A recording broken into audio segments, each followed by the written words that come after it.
तो फकीर आदमी है, झोला लेके चल पड़ेंगे जी। नमस्कार दोस्तों, आज हम आपके सामने देश की 50 बड़ी खबरें साझा करने जा रहे हैं जिन्हें मोदी सरकार की गुलाम बिकाऊ मीडिया कभी नहीं दिखाती। लेकिन हम इन खबरों को बिना किसी दबाव या डर के आपके सामने रखते हैं। अगर आप मोदी सरकार की असलियत, देश की बढ़ती परेशानियों और जनता के दर्द की सच्चाई जानना चाहते हैं तो खबरों को अंत तक जरूर देखें। दोस्तों चलिए बढ़ते हैं खबरों की तरफ। आज लोग सड़कों पर और सोशल मीडिया पर मोदी सरकार की असली सच्चाई उजागर कर रहे हैं। इस वीडियो के जरिए मोदी सरकार का काला चेहरा देखिए और समझिए कि लोग कितना गुस्सा और दर्द महसूस कर रहे हैं। आइए ये वीडियो देखते हैं। ये नरेंद्र मोदी नाम का एक सबसे घटिया आदमी है। इस आदमी ने हजारों लोगों को पहले गुजरात में मरवाया धर्म के नाम पर और पूरे देश में मरवाया। अब जो है जाति के नाम पर जो है एक तरफ सोच रहा है कि हिंदुओं में जो ऐसे हो जाए। अब ये बताइए, जब देश के प्रधानमंत्री है, वो सम्मानित करते हैं। प्रधानमंत्री को तो हम घसीट करके, इस देश में वो है अधिकार कि घसीट करके गद्दी से उतार दें, तो उनको घसीट करके गद्दी से अब उतारने का समय आ गया। मोदी जी के 12 साल के विकास का जश्न मनाना है। चलो जरा अकाउंट देखते हैं। 2013 में जो गैस सिलेंडर 395 मिलता था, आज महामानव की कृपा से 1000 का नोट देने के बाद भी वापस जेब में कुछ नहीं बचता। पेट्रोल 65 से दौड़ के 105 पर पहुंच गया।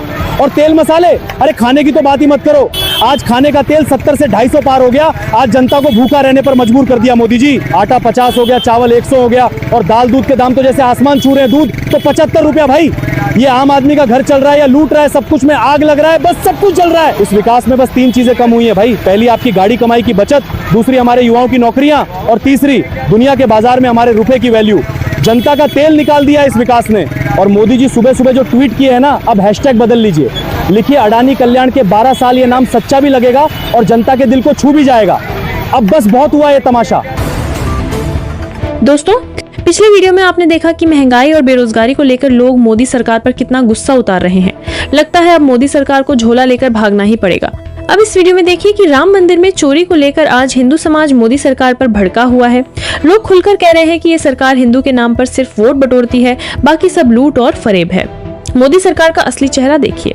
आइए वीडियो देखते हैं। भाजपा के लिए अब राम नाम कड़वा लागे मीठा लागे दाम, दुविधा में दोनों गए अब न माया मिलेगी न राम। आज हमें रोना आ रहा है, आज आंसू गिर रहे हैं कि हमारे सनातन को ठग ली भाजपा। ये जीरो टॉलरेंस इनका कहां गया? आप आए दिन अयोध्या का दौरा करते हैं, ट्रस्ट में घोटाला, चांदी का ईंट गायब, हीरा गायब, चंदा गायब, दान गायब, सब गायब, जांच भी अब गायब।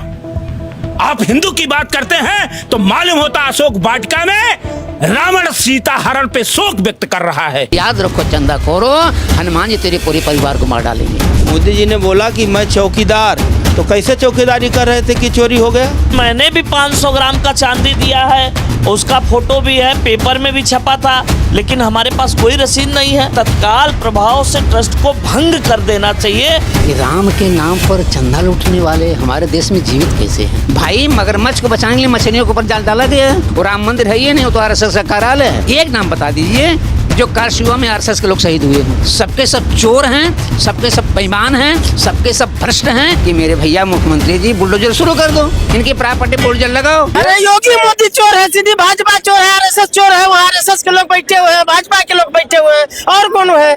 और लूट बाजारी मचाए हुए हो कुल मिला करके। अब किसको जांच बैठवा रहे हो? अपने पे जांच कोई बैठाता है क्या? अब मुझे हमारा ऐसा होता है कभी क्या? दोस्तों आपने पिछले वीडियो में देखा कि आज राम मंदिर में चंदा चोरी को लेकर लोगों के अंदर कितना गुस्सा भरा हुआ है। अब इस रिपोर्ट में देखिए कि अरविंद केजरीवाल ने राम मंदिर में कितना पैसा चोरी हुआ, इसका पूरा खुलासा किया है। वीडियो में देखिए उन्होंने क्या कहा। अयोध्या के राम मंदिर से करोड़ों रुपए के चंदे की चोरी हो गई। बताया जा रहा है कि लगभग 200 करोड़ रुपए का तो कैश ही चोरी हो गया और कई हीरे जवाहरात के बक्से चोरी हो गए और एक भी FIR नहीं हुई है। ना यूपी पुलिस ने कोई FIR की, ना ED ने कोई FIR की, ना CBI ने कोई FIR की। केंद्र में और यूपी में दोनों जगह इनकी सरकारें हैं, कोई रेड नहीं, कोई गिरफ्तारी नहीं। कह रहे हैं बहुत बड़े बड़े नाम शामिल हैं। कार्रवाई हुई तो सरकार भी गिर सकती है। आपके हिसाब से किसे बचाना जरूरी है, सरकार को या करोड़ों लोगों की आस्था को? दोस्तों अब चलिए बढ़ते हैं आज की सबसे दिल दहला देने वाली खबर की तरफ। पिछले 16 दिनों से हमारे देश के एक साइंटिस्ट सोनम वांगचुक भूख हड़ताल पर हैं। उनकी हालत बिगड़ रही है, उनका वजन 8 किलो घट गया है, लेकिन मोदी सरकार चुप है। उनकी मांग सिर्फ यह है कि शिक्षा मंत्री धर्मेंद्र प्रधान का इस्तीफा हो, जिनके कारण नीट पेपर लीक हुई, जिससे 20 से अधिक बच्चों ने सुसाइड कर लिया।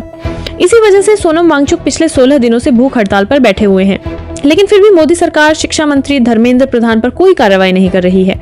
यह है मोदी की सच्चाई। ये हड़ताल युवाओं की चीख है। इस पर राजीव तलवार भावुक होकर गुस्से में क्या कह रहे हैं, आप जरा सुनिए। इस देश के सारे सांसद, विधायक, अधिकारी गांडू लोग भोसड़ी वाले, जल्दी से सोनम वांगचुक का हड़ताल खत्म कराओ। अगर वो मर गया तो अगला नंबर मेरा होगा। सब लोग भारतीय जितने हो भोसड़ी, पोस्ट डालो, वीडियो बनाओ, और जितने पार्टी का तलवार चाटने वाले हो तुम भोसड़ी वाले कुत्ता मार, तुम्हारा इलाज हम करेंगे बाद। वीडियो बनाओ, हड़ताल खत्म होनी चाहिए, जिंदा रहना बहुत जरूरी है इनका। अब बढ़ते हैं अगली बड़ी खबर की तरफ। अब आपको इस खबर में बताएंगे कि मोदी सरकार मिडिल क्लास और गरीबों को टैक्स के नाम पर कैसे लूट रही है। इसका पूरा खुलासा संसद में किया गया। अब देखिए कैसे यह सरकार जनता को टैक्स के नाम पर लूट रही है। वीडियो में देखिए। कफन तक पर टैक्स लेने वाली यह सरकार किस मुंह से खुद को मध्यम वर्ग का हितैषी बताती है। हम अमृतकाल सुनते आ रहे थे। ये अमृतकाल इतनी जल्दी समाप्त हो गया कि अब अमृतकाल का कोई नाम तक नहीं लेना चाहता है। जिस देश में 80 करोड़ लोगों को 5 किलो राशन के लिए कतारों में लगना पड़ता हो, उस देश में यह सरकार 12 लाख तक के टैक्स न लेने के लिए अपनी पीठ थपथपा रही है। कि आप मध्यम वर्ग का हितैषी बताते हैं खुद को, तो शर्म नहीं आती है? जिंदा रहते हुए जनता से हर चीज पर टैक्स वसूलने वाली यह सरकार कम से कम मरने पर तो लोगों को बख्श देती, लेकिन नहीं, वहां भी लूटना है। अंतिम संस्कार के सामान, अगरबत्ती, धूप बत्ती, केवड़ा जल, चंदन पाउडर, जौ, बताशा, काला तिल, पंचरत्न, कपूर और कफन तक पर टैक्स लेने वाली यह सरकार किस मुंह से खुद को मध्यम वर्ग का हितैषी बताती है? खुद को धार्मिक कहने वाली सरकार भगवान श्री कृष्ण के प्रिय खाद्य पदार्थों, दही और मक्खन तक पर जीएसटी लगाती है और बात करती है मध्यम वर्ग की हिमायती होने की। बच्चों की किताब और पेंसिल तक पर टैक्स लगाने वाले सरकार से मैं पूछना चाहता हूं कि आप मध्यम वर्ग का हितैषी बताते हैं खुद को, तो शर्म नहीं आती है? काश ये बजट सीनियर सिटीजन को ट्रेन टिकटों में मिलने वाली रियायतें वापस लौटा पाता, जिनको सरकार ने कोविड के नाम पे छीन लिया था। काश ये बजट किसानों की राह में कीले नहीं बल्कि कालीन बिछाने वाला बन पाता। काश ये बजट सरकारी मालिकों को यह समझा पाता कि नेहरू को कोसने से अर्थव्यवस्था नहीं सुधरेगी, उसके लिए डॉक्टर मनमोहन सिंह साहब की अर्थ नीति अपनानी पड़ेगी। पिछले 11 साल से नेहरू जी को कोस रहे हैं, आखिर कब तक कोसिएगा? थोड़ा पंडित नेहरू जी के बारे में पढ़िए, तब पता चले कि पंडित नेहरू की शख्सियत का नाम है। दुनिया का पहला ऐसा राजनेता जिसने अपनी जिंदगी की आजादी के लिए, देश की आजादी के लिए 3259 दिन अंग्रेजों की जेल में बिताए। पंडित नेहरू एक ऐसे महान शख्स जिनके पिता पंडित मोतीलाल नेहरू, जिनकी बहन विजय लक्ष्मी पंडित, जिनके बहनोई पंडित रंजीत सीताराम, जिनकी बेटी इंदिरा गांधी, जिनके दामाद फिरोज गांधी, सब ने अंग्रेजों से लड़ते हुए स्वतंत्रता आंदोलन में जेल काटी। आप किस मुंह से उनकी लकीर छोटी करने की बात करते हैं? दोस्तों, अगर आपको हमारी खबरें पसंद आई हो तो वीडियो को लाइक करें, अपनी राय कमेंट में जरूर लिखें और ऐसे ही सच्ची खबरें देखने के लिए हमारे चैनल को सब्सक्राइब करना न भूलें। आपका एक सब्सक्राइब हमारे लिए बहुत बड़ा सहयोग है। धन्यवाद।